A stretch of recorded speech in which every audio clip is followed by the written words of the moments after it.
Good evening, everyone, and I hope everyone are feeling well and you're keeping safe. And in this extraordinary times that we are at, today we have something that I would like to look at, and a few people have shown interest, and it's about empowerment.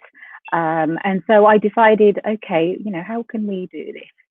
Empower to empower. What is empowerment?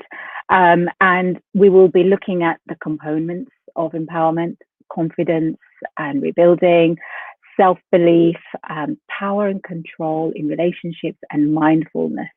And I just want to say that as far as my understanding goes, having self-determination in yourself and in the communities around you in order to enable them to represent their interests in a responsible and self-determined way and acting on their own authority. My guest today will further give us an insight about this. And so without much ado, I will introduce you to two of my great and wonderful guests.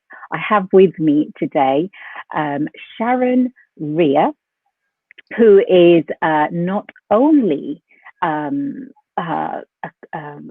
can I say? She is a founder for Our Hope, Their Future, and I will let her tell you a little bit more about that. So hello, Sharon, and welcome to my show. Hi, how are you? And thank you for having me. Thank you for joining us, Sharon. We will go into a bit more in depth of what you do and, what this Our Hope and Their Future is about, and, what we can offer our viewers today. My next guest is Natalie King, founder of Natalie King Coaching. And again, she will tell us a bit more about what all of this is about. But, straight away, I'm thinking Natalie King, the name King says it all for me anyway. But welcome, Natalie. Welcome to my show. Thank you. It's great to be here. And thank you for inviting both of us to come and talk about empowerment. And I look forward to explaining a bit more. Brilliant. Thank you so much, ladies. So what I will say is I'm not sure which one of you would like to define empowerment for us today, but I think we all have our own kind of, a view and thought about what we think empowerment is. I will start with Sharon, if she can tell us what she does and, why is she here today with us. So I'll start with Sharon, and maybe Sharon can define a little bit about what empowerment is. So Sharon, over to you. Okay, then. Well, basically, I'm what I would call the life change expert. And that is where I help my clients change their lives totally, body, mind, and energy. Now, when I looked at my clients and I looked at the total global pandemic that's surrounding us at the moment, and I said, what can I do to help? And I looked at all my training and I looked and thought, I'm looking at the critical care frontline workers, 70% of which are currently demonstrating signs of traumatic stress disorders. And that's where the idea for Our Hope, Their Future came from. Our hope, because at the moment they are our hope. Strangely, not just now they should be our hope, but they are our hope the whole time. And their future is what we should be worried about, because what they have to see and witness and deal with on a day-to-day basis is totally out of their remit. Most doctors and nurses go into work with a plan, and they know what they're going to have to deal with day in, day out. No emergency that we think is an emergency to them, because they have dealt with that before. But this global pandemic threw out the rule book. The biggest play-by-play one that they had done with was the global pandemic of influenza. And that's what they had trained on. They had never trained on anything like this. So then out of that came links with different therapists around the world. It involved me joining networks of people and meeting Natalie. And then I came up with this idea that it's not just critical care frontline workers are struggling with their own ability to deal with this issue, but this current situation and current climate has brought out a lot of other issues. One of them being confidence and self-belief. And when someone has been locked away in a lockdown scenario for quite a while, then they start to fear things. And the way I liken it as when you go to, or when you're in a war-torn country, you see a sniper, you duck. You hear gunfire, you duck. You don't go out and thunder and lightning. But with this pandemic, nobody knows when it's going to get you. So if I can just say something to that empowerment can have like many different meanings, as I mentioned earlier, to different people. And it's depending again on their experiences, circumstances, hopes and dreams, from what I'm hearing from you, Sharon. If I can move on to Natalie, if Natalie can say something on that, and then, we can go on to a little bit more details about, how we can, explore the rest of the topic issues. So Natalie, what can you add on to that? Well, for me, empowerment is being able to empower yourself to follow your dreams, to speak your voice, to speak your truth. I'm very much into confidence. I'm a trained confidence coach, but I'm also a public speaker. And when you put the two together, you very much have a way that you are then become confident to speak your truth, to speak your story. And this gives you a sense of empowerment, because when you're able to say what you need to say, whether it's an experience you've had, whether it's something you want to pass on or teach, or something that you've learned from your own past, there are others who need to hear your story. And that is an empowerment in its way, is that you then have the power to pass on knowledge to help somebody else.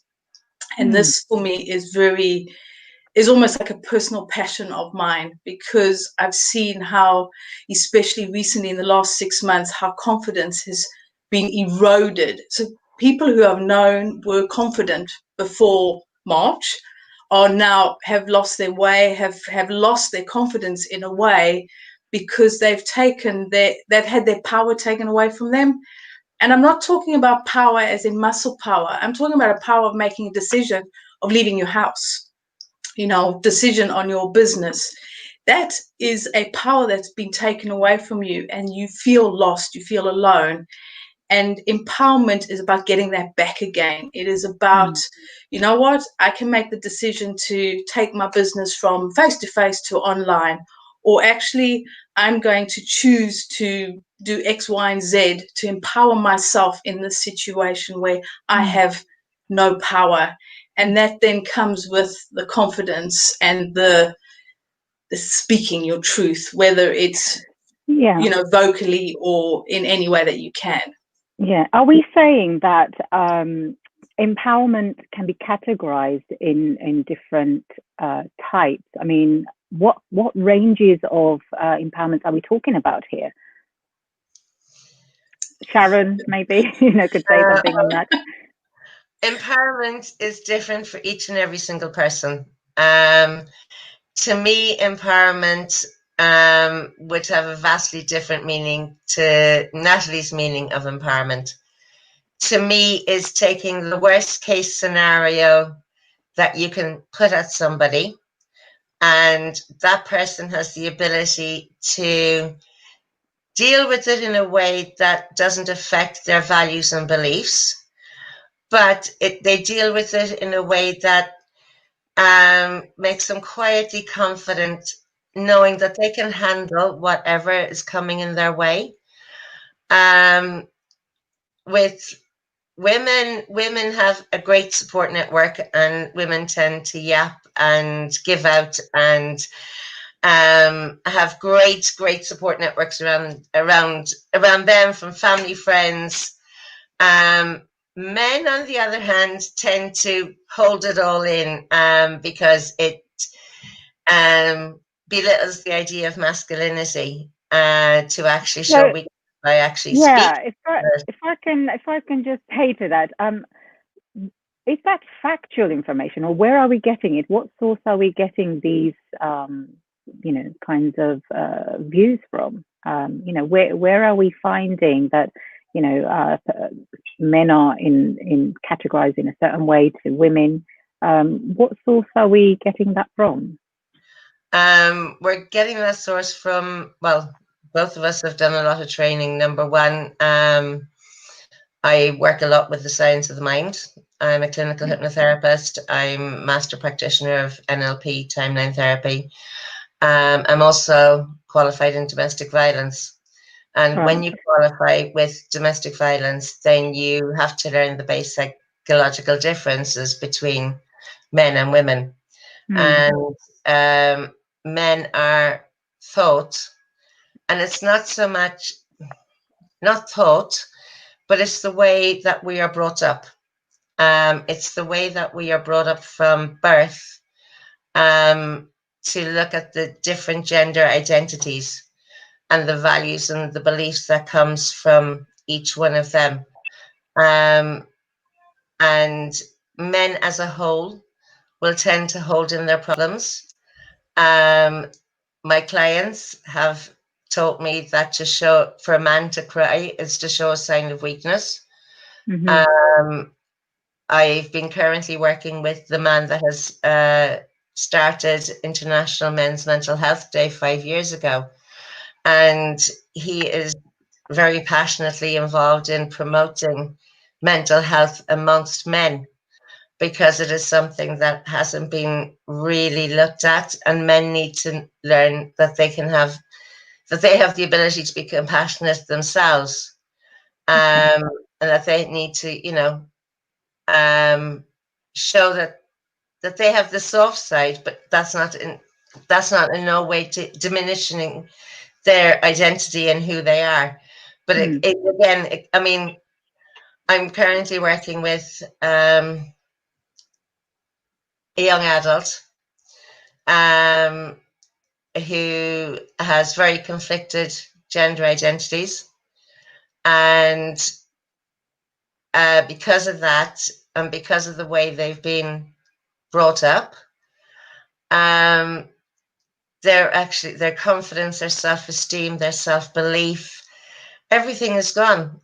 And to empower that person to go from not wanting or not believing that they could go to college, not believing that they could achieve anything in their lives, to actually... Can I say safely that most probably social, educational, economic factors, political, and even psychological factors have played a part. Whether you're a man or a woman, you've got mixed emotions of not knowing, where you're heading or who you are. All these factors, it sounds like, could they be playing a part? And do we have anything that either of you could share, maybe in your own personal situation where you went through a certain experience, to be able to safely say, well, this is how I dealt with it?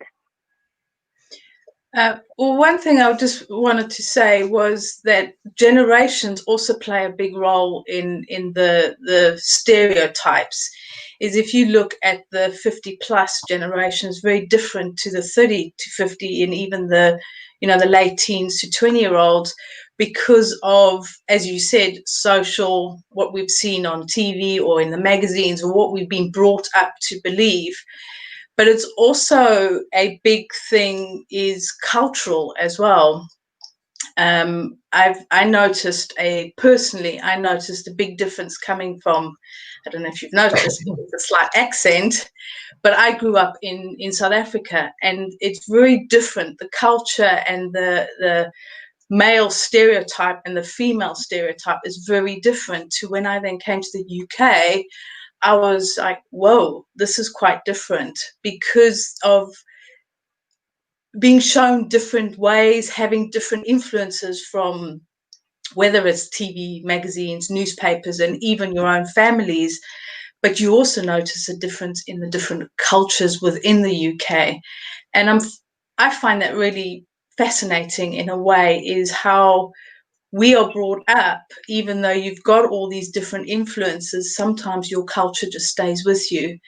And even I'm involved with a lot of South Africans in the UK, and I often find the stereotype that I grew up with or in South Africa, I'm like, whoa, this is England now. Why haven't you changed? But they don't know how to change, or they haven't thought that they need to change, or they haven't acknowledged it. So it's very much an instinct. It's very much just the way they are. And when I have said, but you being a typical South African male, they're like, yeah, but what's wrong with it? And when I sort of explain a little bit, they're like, I hadn't even noticed. So a lot of the times it's an unconscious way that is just something that you've grown up with or been shown or taught, and that's the way it is. But when you plant that seed and say, well, actually, have you thought about like this or in a different way? Some of them were like, nope, I'm done. Or some of them are like, that's actually really interesting. Can we have a conversation? Okay. And that, just bringing in that empowerment, that's a different form of empowerment, is thinking of something differently. We do have a call-in number for those people who would like to call in. The number is 0208 1234507. I know a few people wanted to call in because that they have probably a concern or a view that they may want to share. But again, do call in and join us. The number is 0208 1234507. And do call in, and I mean, it's on the screen there for our viewers. We have two amazing life coaches here, who can take on board some of the questions that you may have, and hopefully address and give you some sort of ease. We are hoping for this. If I could just go back to Sharon. Sharon, I believe some sort of fear may have involvement of holding back people, and I think that is your area, I believe, where, some sort of fear could hold you back from opening up, whatever it is. If I could ask, is there an experience of yourself that you could share with us today? For the benefit of our viewers. And how you've gotten over it or got through it, and what kind of suggestions people could take from that, because it is quite a significant thing, just to have fear in yourself for anything, as far as I'm concerned. Okay, well, the two major fearful episodes that I've been through in my life. One was on the 9th of February 2004. I was diagnosed with an illness. On the 26th of February 2004, I was told that the medication that I was starting that day, if it didn't work, I would have been dead before the end of the year. At the same time, the consultant said to me, if you want to live, do not change your attitude. This is something that I didn't take on board at the time, because obviously I was taking a lot more on board. The severity of my illness. Would I see my then 11-year-old grow up? Would I see her finish school? Would I see my 3-year-old start school? In the August time, I found out that that medication didn't work, and I had to go on to a second lot of treatment. A year later, I gave birth to my third daughter, and it was standing room only in the theatre. Unfortunately, the following May, I had to leave my house with my daughter, a car, a changing bag, and my other 2 children in school. I had made the decision to leave my partner and to take the help that was being taken out of school by social services, and I went into a refuge. I successfully, with the police, succeeded in prosecuting him. Now, fear I have in buckets, but those 2 experiences have taught me that your mindset and the way you apply your mind can help you overcome anything. And I mean anything. 3.5 years ago, I was told I was going to be in a wheelchair. The wheelchair is parked in my hall. And I'm here today after completing all my qualifications, all my training, and not just here to say that I can help because I've done the training. I have lived nearly every situation, from being diagnosed with a terminal illness, severe domestic violence, to actually somebody marrying me on a second occasion, and I found out 1.5 years into the marriage that he married me for a visa. So yes, I have literally dealt with practically every situation that you can come across. Wow. So being there, done that, and nothing shocks me anymore. I know that post-traumatic stress, out of all of those incidences, has played a major factor in who I am. But I also know that with the right help and support, that traumatic stress can no longer be the prison that it seems to be. Which is what, I mean, I have been empowered through the teachings and learnings that I have learned, through the people that I meet, the support network that I now have. And also, I believe that even if I can change one person to change a fear to something that they love, or change that fear, walk away from that fear, blow through that fear, and literally walk over the rubble of whatever is left, and actually then live the rest of their life, which is my motto: one life, one way, your way. Thank you for sharing all of that with us. I mean, there are many out there, who are listening, our viewers. There must be many different kinds of fears going through them. If they were to, again, seek help or information, how extreme can a situation get?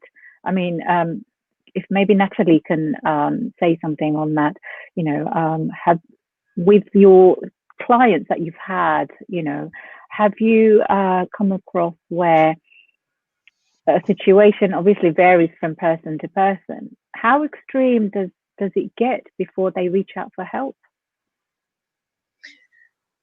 Well, reaching out for help is very much a personal, everybody has their own limits. And I'll give you a little analogy, a little story.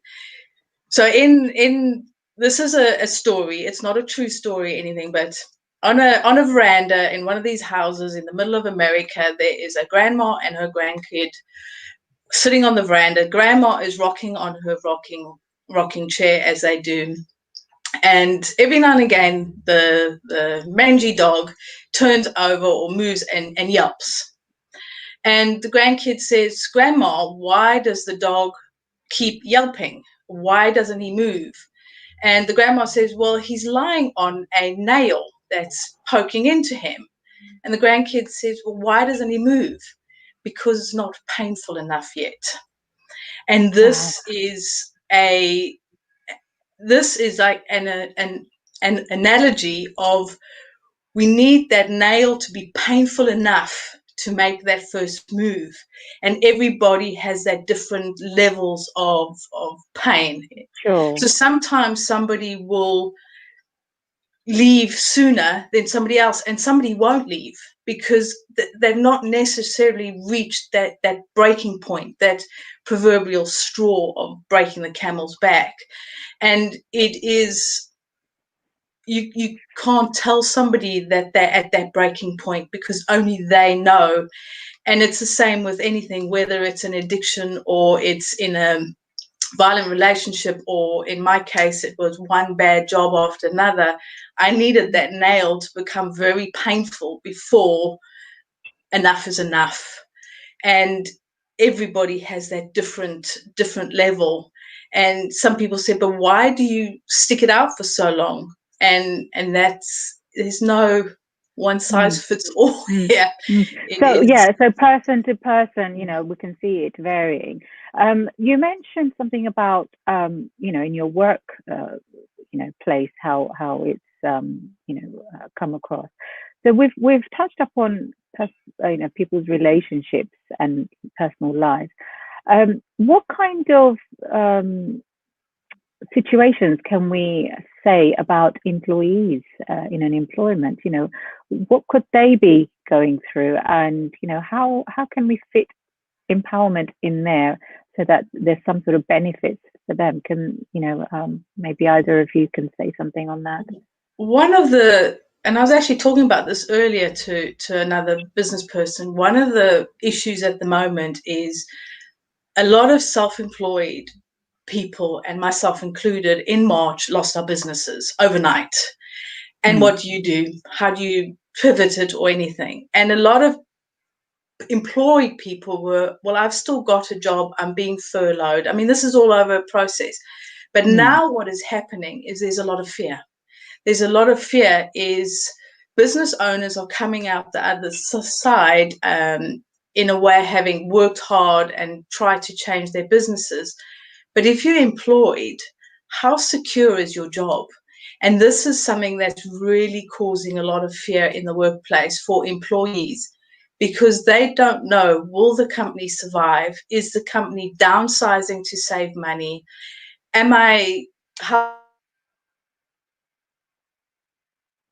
Do I have to go back into the office? Do I want to go back into the office? So there's a lot of fear around being an employee at the moment, because even these big companies are laying off people. You look at the news on a daily basis, who's losing 350 people, who's shutting 350 stores.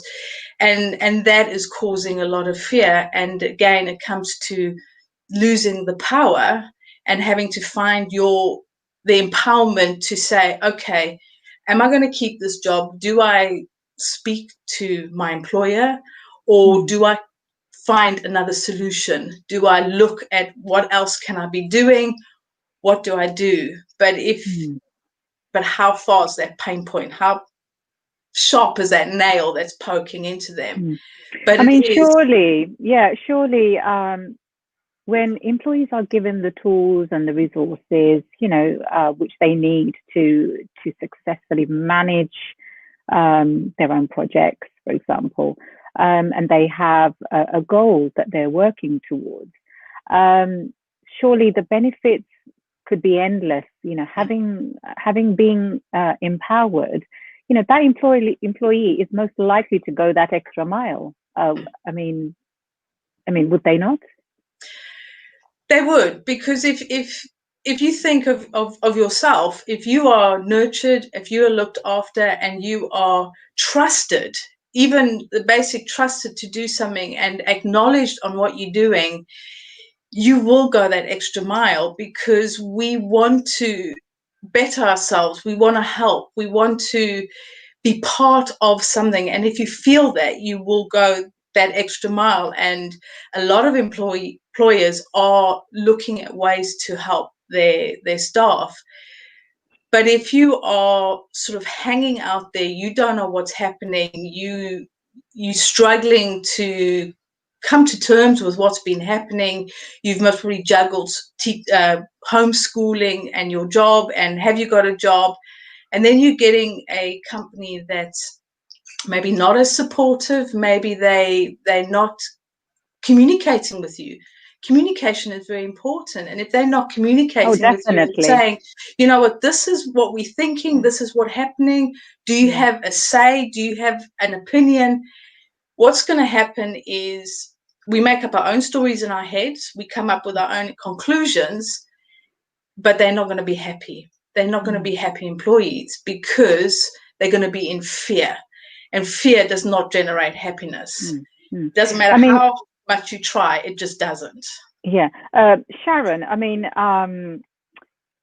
the employees, for example, for them to feel empowered, sometimes, you know, if we put ourselves in the employee's position, maybe if that employee was given some sort of authority to use their own initiative, you know, give them that space, you know, again, as I mentioned, you know, give them all the resources that's needed, you know, and then they could come back knowing that they have some sort of accountability, you know, to, you know, produce. I mean, how will that result? I mean, is that a positive thing? Sharon, if you could say something on that. Well, anything that opens a dialogue is a positive thing. Anything that brings subjects like empowerment, mental health, and people taking responsibility for their own actions, anything that brings that into the open is an amazing thing to happen.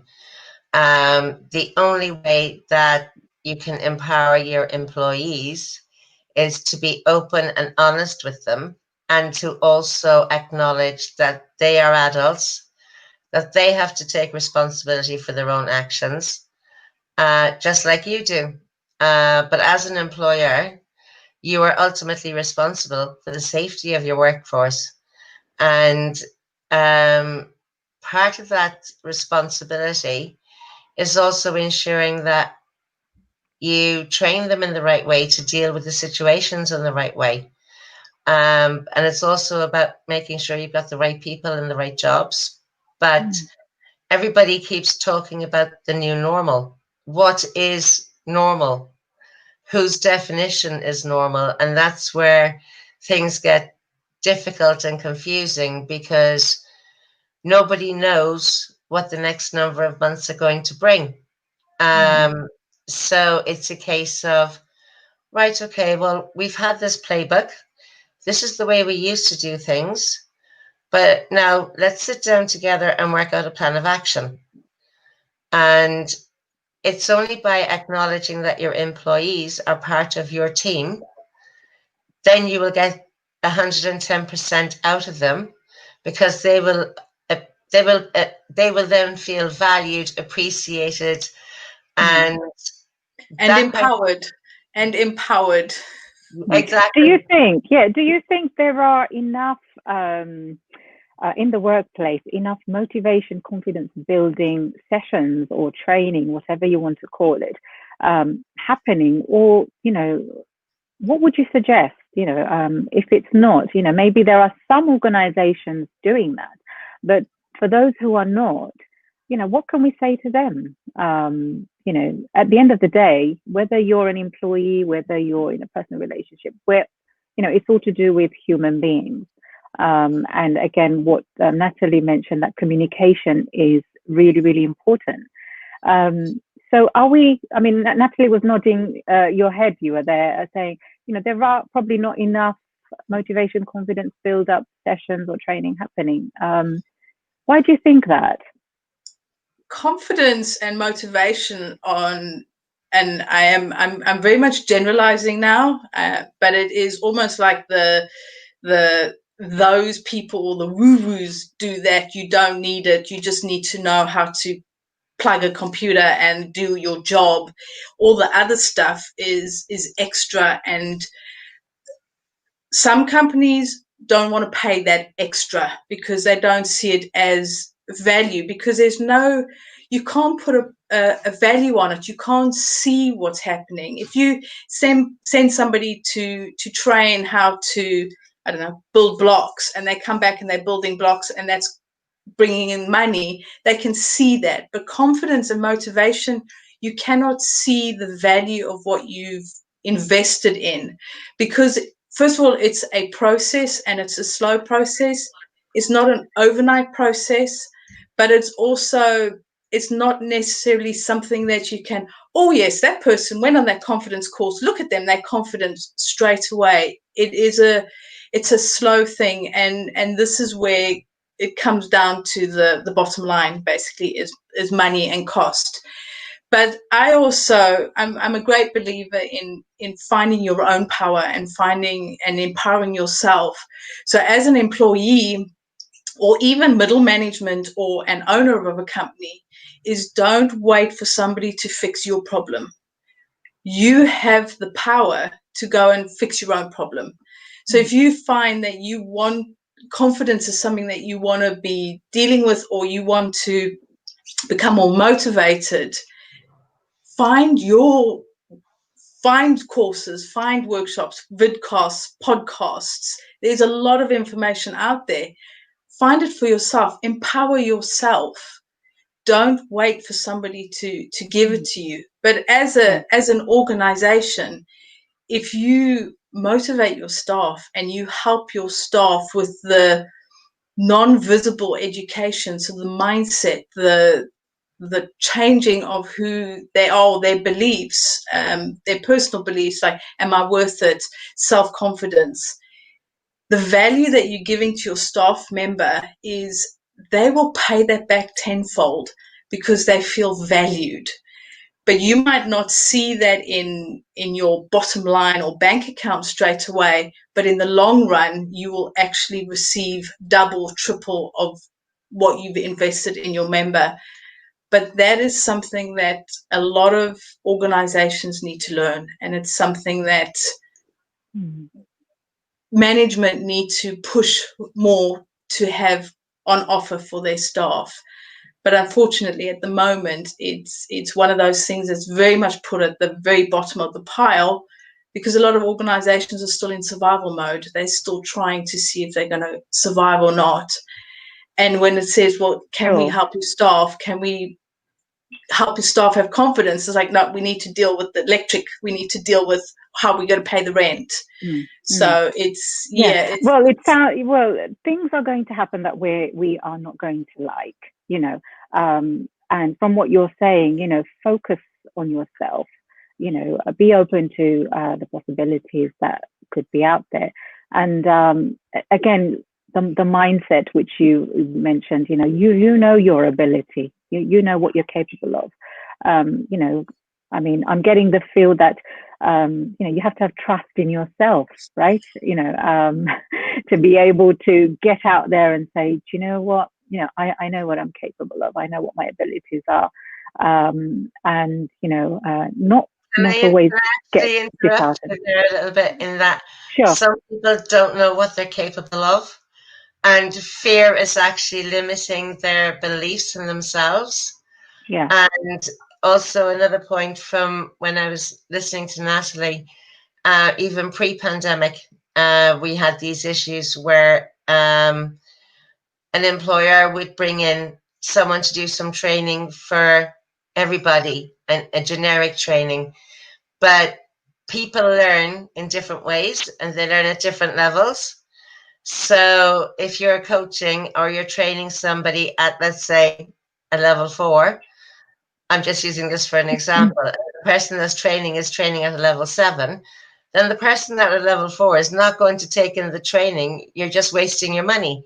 So training has to be tailored for each individual in a certain way.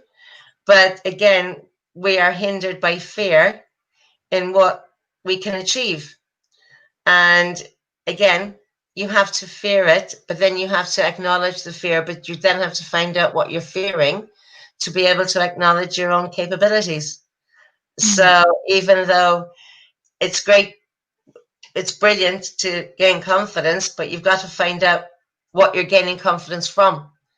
Sure. So it's very easy when you can say, oh, I'm afraid of death. I don't want to die this year. That's an easy one. Strangely enough, that's one of the easiest ones to answer. But it's also, in a way, it's a wake-up call, because once you've dealt with that, there's pretty much nothing else you can, that's going to fear you. Nothing else is going to frighten you. However, if you've been brought up perfectly normal childhood, everything is perfectly rosy, and then there's something holding you back, it's a case of, right, what is holding you back? But unless you can figure out what is holding you back, then you can't actually figure out where you're going. And some of the decisions and the goals and the dreams that you will have made in that fear mindset. Whereas if you take away the fear and you figure out what the fear is, take it away, change it, then that'll turn you into setting different dreams, goals, aspirations, putting you on a different life path maybe. Nobody knows until they can actually figure out what that little niggle or that, I call it a little chimp on my shoulder, or a little, that little voice at the back of your head that's going, no, you can't do it. Why can't I do it? And it's only when you figure out why you can't do it and what that fear is, that's when you can move forward. And yeah, that's basically where I'm coming from, because you can't. Well, it sounds like you've got to know what the problem or the pain is, or where it is, to be able to say, right, this is what needs doing. And then the next step is, how am I going to do it? And again, from what Natalie has mentioned, different people have different levels of tolerating that pain, for example, before they can say, right, I need to do something about it now, otherwise I will fall apart. So for some people, that level of pain would probably be different. Someone's small pinch will be another person's, huge injury, if I can put it that way. We are coming almost towards the end of our show. If I can ask, Natalie, if you could say anything else you'd like to add on, or if there are anything upcoming that you would like to mention, that maybe our viewers can use that as a benefit, and any other information line or website that they can go on. And then again, same for Sharon as well. It's just I can't believe time's flying by all of a sudden today. So Natalie, anything you could just say to finish off shortly? One thing is, take the power in yourself and make the choice to change within your life. Don't wait for somebody else to fix whatever's the issue with you. But if I'm on LinkedIn, I'm on Facebook under Natalie King Coaching, you can find me. If you want to have a conversation about confidence or about how you can make the changes. And when we talk about changes, we're not talking about massive changes. We're talking about small changes done, or the same small change done every day makes a big difference. And you can find me on LinkedIn, on Facebook.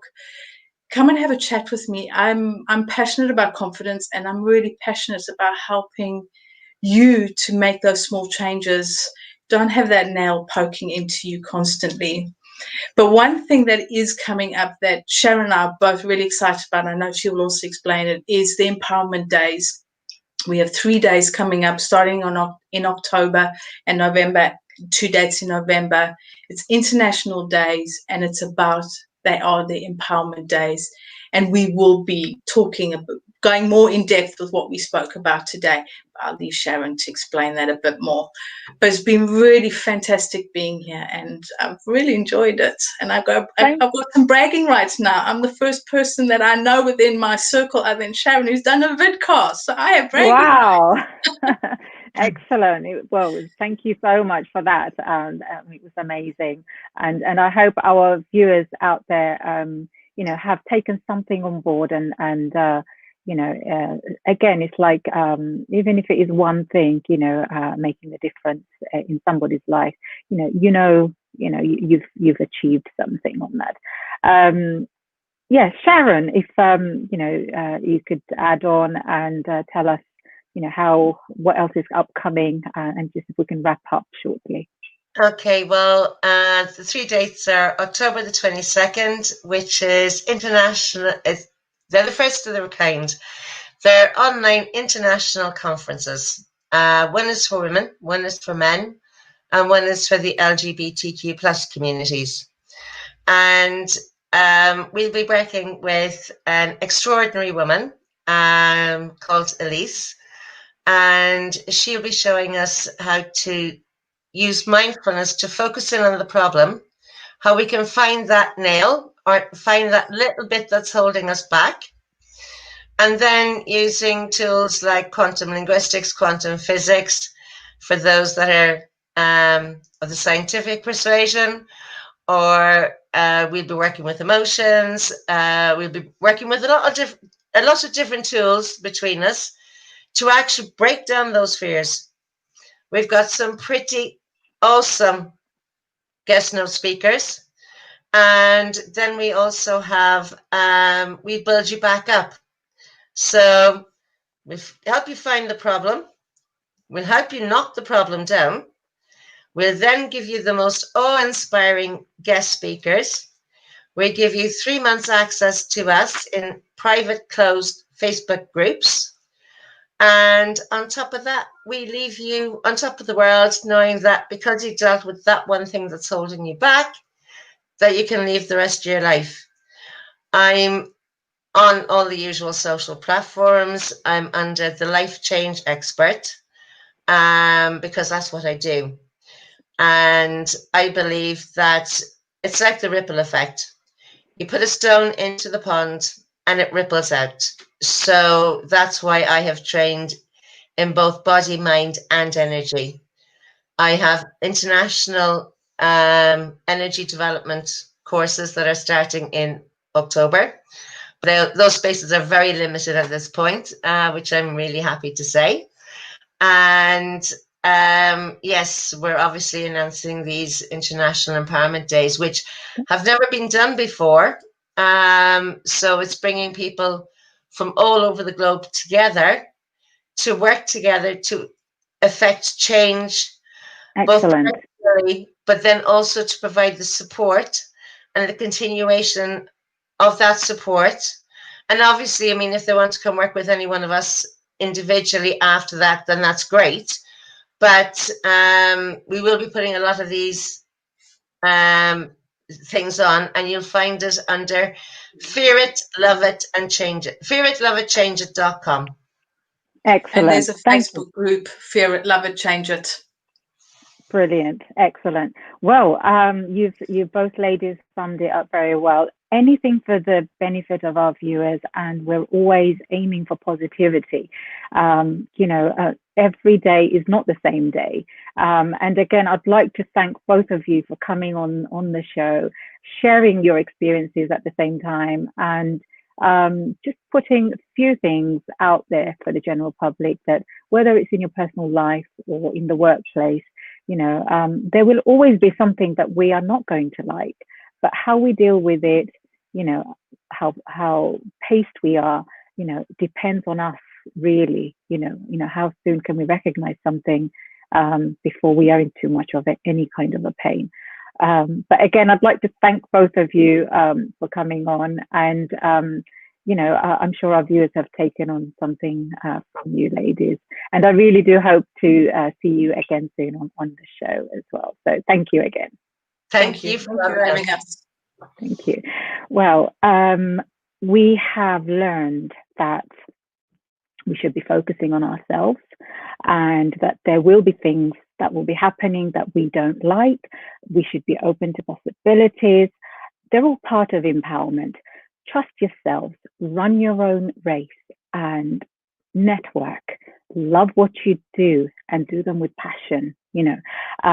Hold yourself with grace. That's what I say, and embrace those imperfect moments. And all I can say now is, if you like what you see, then comment and share our podcast, and do get in touch with me for anything you would like to raise, whether it's a concern or to celebrate. And so there you have it. And let's talk about it with SABIA KHATUN here on Vodcast. Stay safe, stay blessed.